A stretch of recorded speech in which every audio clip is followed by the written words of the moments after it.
आज का जो एक्सपेरिमेंट है that is on single phase full wave rectifier. तो single phase full wave bridge rectifier में पता है तुमको 4 ठो एस चाहिए होता है। तो यहाँ पे 4 ठो एस है।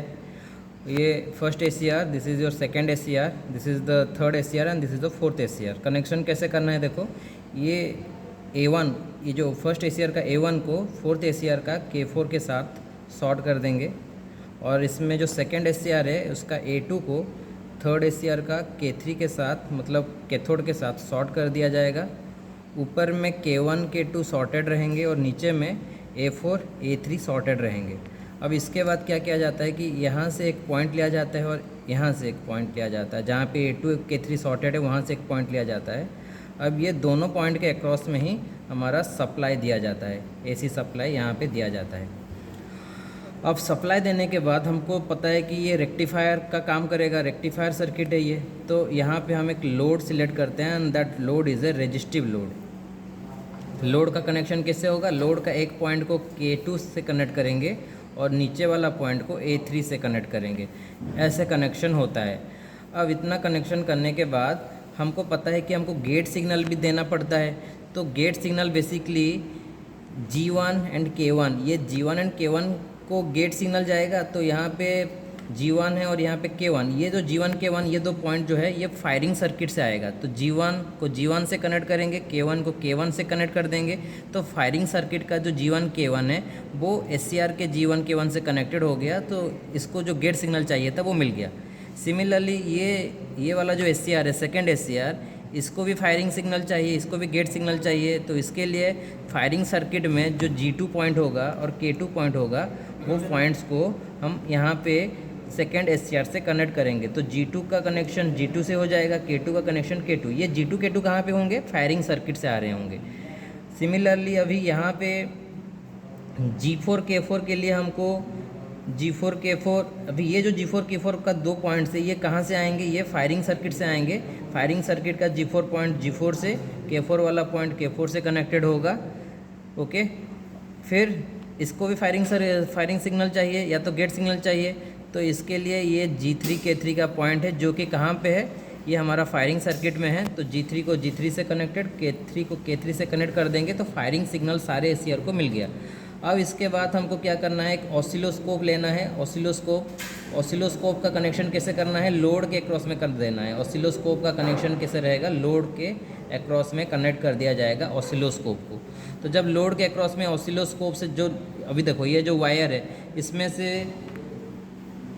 दो ठो टर्मिनल निकला है। अभी ये दो ठो टर्मिनल कहाँ पे गए हैं, लोड के अक्रॉस में गए हैं। और ये जो लोड है वो बेसिकली एक बल्ब है। ओके, अब हम देख सकते हैं ऑसिलोस्कोप में वेवफॉर्म कैसे आ रहा है।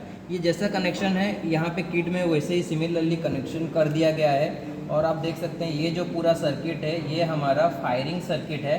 फायरिंग सर्किट में हमारा G1 G2 K1 K2 ये सारा पॉइंट जो है 8 पॉइंट, डिफरेंट 8 पॉइंट, वो सारे पॉइंट्स प्रेजेंट हैं। ओके, तो यहाँ से फायरिंग सिग्नल्स दिया जा रहा है डिफरेंट SCR को। और ये जो नॉब देख रहे हैं इसको वेरी करने से हमारा फायरिंग एंगल वेरी करता है, ठीक है। और यहाँ पे जो लोड सिलेक्ट किया गया है that is a resistive load. और यहाँ पे जो पॉइंट्स 8 पॉइंट सिलेक्टेड किया गया है वो 8 पॉइंट को यूज किया गया है फायरिंग पल्स या तो गेट सिग्नल देने के लिए। ये 8 पॉइंट जो हैं 1 2 3 4 5 6 7 8, ये 8 पॉइंट यहाँ पे प्रेजेंट हैं और इसी को ही गेट सिग्नल के लिए यूज किया गया है। इस single phase full wave rectifier का जो आउटपुट वेवफॉर्म है वो यहाँ पे प्लॉट किया गया है।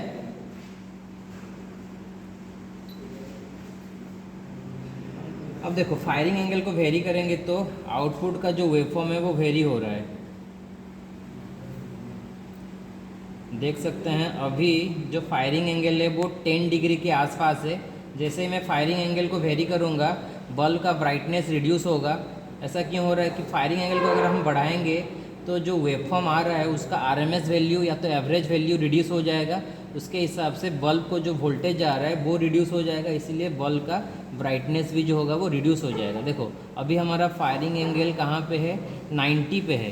तो 90 के आसपास जब फायरिंग एंगल पहुँचेगा उस टाइम तुम्हारा खाली आधा ही फुल साइन वेव का आधा ही तुमको दिख रहा है, तो इतना ही वोल्टेज तुम्हारा लोड को जा रहा है, उसके हिसाब से RMS value of output voltage reduce हो जा रहा है, इसीलिए तुम्हारा बल्ब का ब्राइटनेस भी रिड्यूस होगा। अभी अगर फर्दर तुम फायरिंग एंगल को बढ़ाओगे तो देखो बल्ब का ब्राइटनेस और भी रिड्यूस होता जाएगा, क्योंकि यहाँ पे जो RMS value of output voltage है वो रिड्यूस हो रहा है।